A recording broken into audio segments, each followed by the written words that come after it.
చంద్రబాబు సొంత నియోజకవర్గం కుప్పంలో మహిళలను చెట్టుకు కట్టేసి కొట్టారంటే ఇది ప్రజాస్వామ్యమా లేక రెడ్ బుక్ రాజ్యాంగమా అని మాజీ మంత్రి ఆర్కే రోజా మండిపడ్డారు. ఏ రాష్ట్రంలోనైనా ఇలా జరుగుతుందా? ఒక మహిళను చెట్టుకు కట్టేసి కొట్టడం ఎక్కడైనా చూసామా అని ప్రశ్నించారు.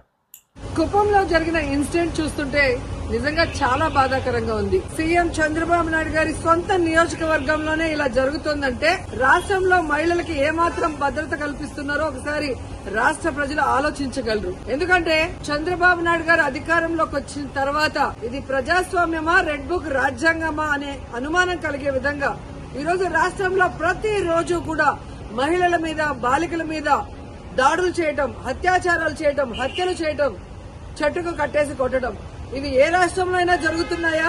ఒక్క ఆంధ్రప్రదేశ్ లోనే జరుగుతుంది అంటే ఇక్కడ చంద్రబాబు నాయుడు గారు గాని, పవన్ కళ్యాణ్ గారు కానివ్వండి, అలాగే హోంమంత్రి అనిత గారు గాని ఎలా నిర్లక్ష్యంగా వ్యవహరిస్తున్నారు, ఎలా మహిళల రక్షణని గాలికి వదిలేశారో అందరికీ అర్థమవుతుంది.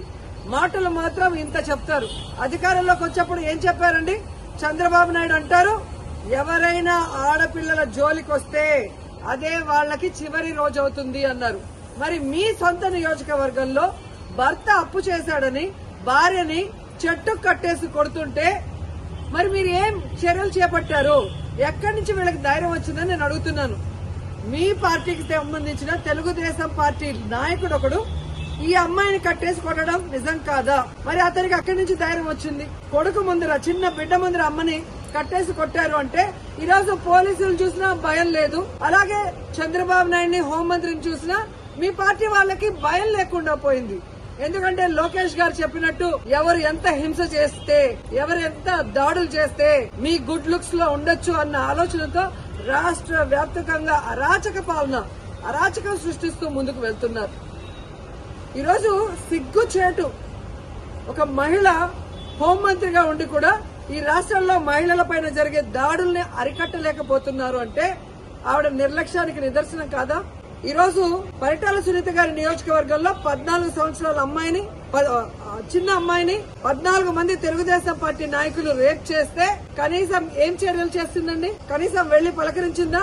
అలాగే అనంతపూర్ లో ఒక గిరిజన ఇంటర్మీడియట్ స్టూడెంట్ ని చంపేస్తే పోలీసుల నిర్లక్ష్యం వల్ల అమ్మాయి చనిపోతే అక్కడికి వెళ్లి హోంమంత్రి ఏమైనా చర్యలు చేపట్టిందా? మళ్ళీ గొప్పగా ఎన్నికల తర్వాత చెప్తుంది చంద్రబాబు నాయుడు ముఖ్యమంత్రి అయ్యాడు కాబట్టి ఇక ఆంధ్రప్రదేశ్ లో మహిళలంతా గుండెల మీద చేతులేసుకుని ప్రశాంతంగా నిద్రపోవచ్చని భారీ డైలాగ్ కొట్టింది. కనీసం కుప్పంలో కూడా మహిళలు ప్రశాంతంగా పడుకునే పరిస్థితి లేకుండా పోయింది. ఈ రోజు ఆవిడ సెల్ ఫోన్ లో ఏ విధంగా వీడియో కాల్ చేసి పరామర్శిస్తోందంటే ఈవిడ అహంకారానికి నిదర్శనం కాదని నేను అడుగుతున్నా.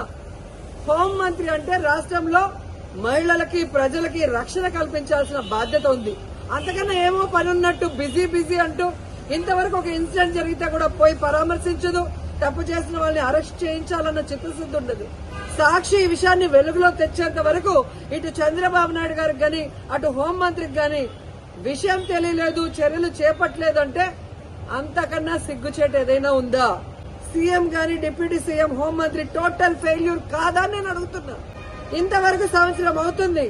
మహిళల భద్రత గురించి ఏ రోజైనా మీరు ఒక కమిటీని వేసి ముఖ్యమైన నాయకులు దాని మీద డిస్కషన్ చేశారా? మహిళలంటే అంత చిన్న చూపు. ఓట్లు వేసుకోవడానికి మహిళలు కావాలి, కానీ వాళ్ళకి రక్షణ ఇవ్వడానికి, వాళ్ళకి వెల్ఫేర్ చేయడానికి, వాళ్ళని అభివృద్ధిలో తీసుకురావడానికి మాత్రం వాళ్ళు మనుషులుగా మీకు పరిగణలో తీసుకోరు. ఇప్పటికైనా చంద్రబాబు నాయుడు గారు, పవన్ కళ్యాణ్ గారు, లోకేష్ గారు, అనిత గారు రెడ్ బుక్ రాజ్యాంగాన్ని పక్కన పెట్టి ముందు ఆడపిల్లకి రక్షణ కల్పించాల్సిన బాధ్యత తీసుకోండి. తప్పు చేసిన వాడు తెలుగుదేశం వాడైనా శిక్షించడానికి ప్రయత్నించండి. అంతేగాని టీవీల ముందు కూర్చొని చంద్రబాబు నాయుడు చెప్పాడు కదా అని జగన్మోహన్ రెడ్డి గారిని, భారతమ్మని తిట్టడానికి, సాక్షి మీద కేసులు పెట్టడానికి టైం ఉన్న హోంమంత్రి గారికి నేరస్తుల్ని శిక్షించడానికి టైం లేదా అని అడుగుతున్నాం. వాటి మీద కాన్సన్ట్రేట్ చేయని హెచ్చరిస్తున్నాం.